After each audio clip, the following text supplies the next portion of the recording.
ఈ టూర్తో అంటే రష్యా పైన కూడా ప్రెషర్ చేసేటువంటి ప్రయత్నంగానే చూడొచ్చు అంటారు. ఖచ్చితంగా ఇండైరెక్ట్ గా ఇప్పుడు చైనా భారతదేశం ఏదో ఒక అంగీకారానికి ఒప్పుకుంటుంది అని అనుకుంటే అది ఆ మేరకు కొంత రిలేటివ్ ప్రెజర్ ఉంటుంది రష్యా మీద కూడా. అది ఆమె అది ఈ ఆస్పెక్ట్ లో ఒప్పుకుంటారా లేదనేది మనం ఇప్పుడే చెప్పలేము.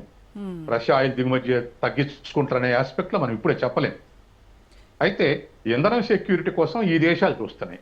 ఎందుకంటే ఇంధనం సెక్యూరిటీ లేదు. ఇప్పుడు మన దేశం ఉంది, మన దేశంలో 18% మనం డొమెస్టిక్ ఉత్పత్తి చేస్తున్నాం ఆయిల్ అండ్ పెట్రోల్, 82% దిగుమతి చేసుకుంటున్నాం. మరి 82%లో మళ్ళీ 34% ఒక రష్యా నుంచే దిగుమతి చేసుకుంటున్నాం. మిగతా ఇంకో 41 దేశాల నుంచి దిగుమతి చేసుకున్నాం. మన ఇండియా నుంచి మన ఇంధనం సెక్యూరిటీ మనకు అవసరం కదా. కాబట్టి ట్రంప్ చెప్పినంత మాత్రాన మన దిగుమతులు తగ్గించుకుంటే మన సెక్యూరిటీ దెబ్బతినేటువంటి అవకాశం ఉంది. ఎందుకంటే పెట్రోల్ పోసి తగలబెడితే ఎంత ప్రజలుద్దో పెట్రోల్ ధరలు పెరిగితే కూడా మిగతా అన్ని వస్తువుల మీద ఆ మీదకు ధరలు పెరుగుతాయి. ర్యాంపేజ్ ఉంటుంది ఇన్ఫ్లేషన్ పెట్రోల్ ధరలు పెరిగితే. కాబట్టి మన మన సెక్యూరిటీ మనం చూసుకుంటున్నాం, ఎనర్జీ సెక్యూరిటీని. రైట్. అయితే సత్యం గారు, ఇప్పుడు జరుగుతున్నటువంటి ఈ సంఘటనలన్నీ కూడా ప్రస్తుత రాజకీయాల్లో ఈ అమెరికా ప్రతిష్టను ఏ రకంగా ప్రభావితం చేస్తాయంటారు? ఇప్పుడు అందుకే ట్రంప్ నేను గతంలో చెప్పుకుంటూ వస్తున్నా, షార్ట్ రన్ లో ట్రంప్ని అమెరికా ప్రజలు వ్యతిరేకిస్తారని. ఎందుకంటే ఇప్పుడు ఇతర దేశాల మీద టారిఫ్లు పెంచింది ఏమిటికంటే షార్ట్ రన్నే. లాంగ్ రన్ లో అట్లా నిలబడాడు, ఆ మాట మీద నిలబడాడు, తగ్గించుకుంటాడని అన్నాం మనం గతంలో డిబేట్లలో. ఇప్పుడు ఆ రిజల్ట్ అమెరికాలో అవపడుతుంది. మొన్న అమెరికాలో దరిదాపు కొన్ని పత్రికలు 70 లక్షలని, కొంతమంది 40-50 లక్షల మంది ప్రదర్శనలు చేశారు, ట్రంప్ వ్యతిరేక ప్రదర్శనలు. ఇతర దేశాల మీద తన ప్రజలు పెట్టాలనుకుంటే తన ప్రజలు తన మీద ప్రజలు పెట్టే స్థితి వచ్చింది వాళ్ళ. ఎందుకంటే టారిఫ్లు పెంచితే, అమెరికన్ మార్కెట్ టారిఫ్లు పెంచితే అమెరికాలో ఈ దిగుమతి చేసుకునే వస్తువులు అన్ని ధరలు పెరుగుతున్నాయి. అది ఆ దేశ ప్రజలు భారంగా మారుతున్నారు. అసలే ఎంప్లాయ్మెంట్ గ్యారంటీ లేదు, తర్వాత అనేక సమస్యలు ఉన్నాయి ఇంటర్నల్ గా. ఇప్పుడు ఇది కూడా తోడుగాటంతో బాగా డిసెంట్ అయి ఉన్నారు.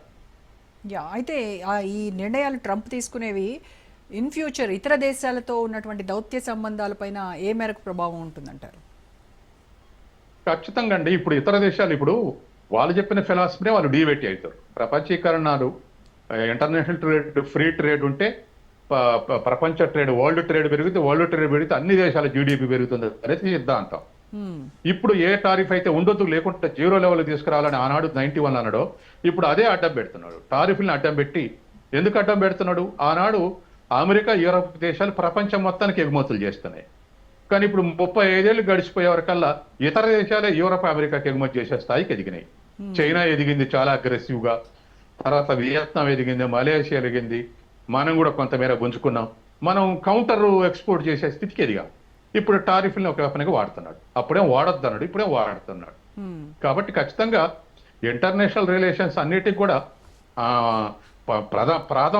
ప్రథమ ప్రాధాన్యత అనేది ఖచ్చితంగా వాణిజ్య సంబంధాలే. ఎవరి దేశానికైనా వాణిజ్య సంబంధాలే ప్రాథమికం. ఆ తర్వాత డిఫెన్స్, ఆ తర్వాత పాలిటిక్స్. కాబట్టి ముందు ఏ దేశ ప్రజలైనా వాణిజ్య సంబంధాలనే ముడిపడి ఉన్నాయి.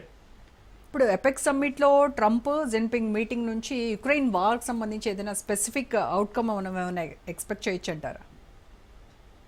అంటే స్పెషల్ గా దాని పేరు మీదనే సమావేశం కావట్లేదు. కాబట్టి ఇవన్నీ కూడా వాణిజ్య సంబంధాలను ఇంప్రూవ్ చేసుకోవడానికి ఏర్పరిచినటువంటి సంస్థ కాబట్టి, తర్వాత టారిఫ్ని ఒక వెపన్గా వాడొద్దు, ఇది ఎక్స్పోర్ట్స్ ఇంపోర్ట్స్ కు ఒక స్టెబిలైజర్గా వాడాలి, ఒక షాక్ అబ్జర్వర్గా వాడాలి అనేది గత 40 ఏళ్లుగా ఉన్నటువంటి అండర్స్టాండింగ్. కానీ ట్రంప్ దాన్ని ఒక వెపన్గా వాడుతున్నాడు. కాబట్టి దాని మీద చర్చ జరుగుతుంది. కాబట్టి టారిఫ్ల మీదనే ప్రధాన చర్చ ఉండే అవకాశం ఉంది.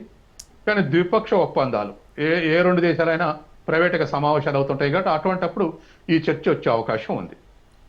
కేవలం స్పెసిఫిక్ గా అలాస్కాలో జరిగినట్టుగా యుక్రెయిన్ మీద సమావేశం కాదు ఇది. ఆ ఏషియా పసిఫిక్ ఎకనామిక్ కోఆపరేషన్ లో అనేక దేశాలు ఉంటాయి, అనేక దేశాలకు సంబంధించి ప్రైవేట్ డిస్కషన్ లేజర్ టైంలో ఇటువంటి అరేంజ్ చేసుకుంటారు. ఇది కూడా ఒక చర్చకు రావచ్చు తప్ప ఇదే దీని మీదనే మీటింగ్ కావట్లేదు కాబట్టి, మెయిన్ ఎజెండా కాదు కాబట్టి మనం అవుట్కమ్ ని ఎక్స్పెక్ట్ చేయలేము. ఏదైనా కొన్ని చర్చలకు సానుకూల వాతావరణం అటువంటి ఏమైనా ఉంటాయో చూడాలి. Right. Thank you so much Satyam గారు.